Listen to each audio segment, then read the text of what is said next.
हनुमत कथा में आस लेकर कथा में खास तक पहुंच रहे हैं। आज कथा का अंतिम दिन। इसके पहले कल पूर्व मंत्री राम प्रवेश राय भी बाबा के दरबार में पहुंचे।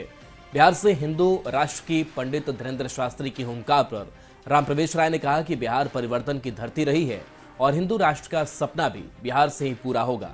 जो लोग हिंदू राष्ट्र का विरोध कर रहे हैं वे सिर्फ वोट की राजनीति कर रहे हैं। बिहार जो है विश्वामित्र की भूमि है, माँ जानकी की भूमि है। यहाँ माँ सीता का प्रादुर्भाव हुआ है, भगवान राम का एक ससुराल है बिहार में, इसलिए सनातन की भूमि है बिहार।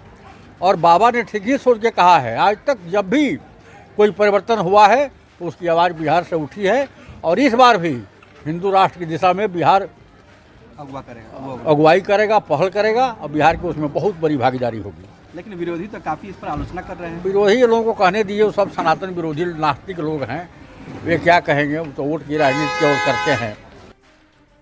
गोपालगंज में बाबा बागेश्वर की हनुमंत कथा में पहुंचे यूपी के सेवहरी के बीजेपी विधायक डॉक्टर आशीष राय ने ये कहा कि सनातन एक विचारधारा है और जब से मनुष्य के जीवन की शुरुआत हुई है तब से सनातन है। प्रधानमंत्री नरेंद्र मोदी, यूपी के सीएम योगी आदित्यनाथ भारत की खोई हुई गरिमा, सभ्यता और विरासत को स्थापित करने में लगे हुए हैं।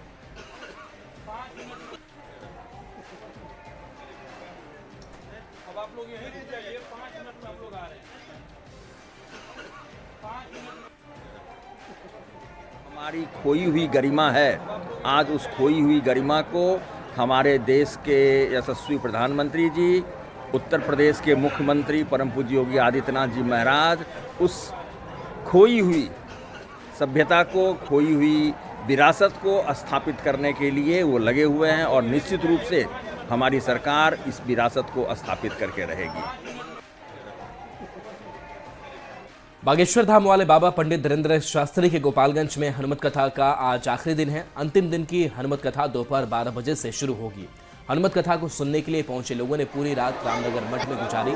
आयोजन समिति ने रात में रहने और प्रसाद ग्रहण की विशेष व्यवस्था भी की थी।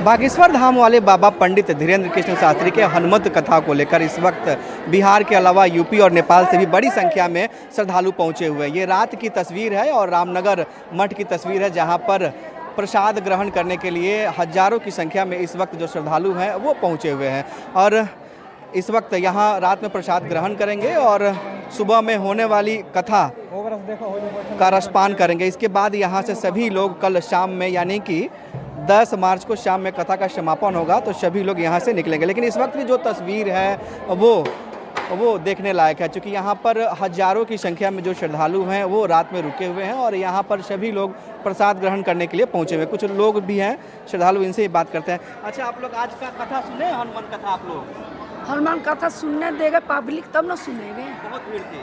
हाँ, बाबा जी ने कहा है कि भीड़ ज़्यादा है, कल आप लोग मत रहिए। तो बाबा जी तो कथा कह ही रहे हैं। बाबा जी को अब सर पर नहीं न चढ़ के सुनेंगे कोई। पब्लिक की भीड़ ज़्यादा है। हाँ। क्या अर्जी लेकर आए थे आज बाबा जी के पास? बाबा जी के पास अर्जी लेकर हम लोग यही आए थे कि हम लोग कथा सुनेंगे।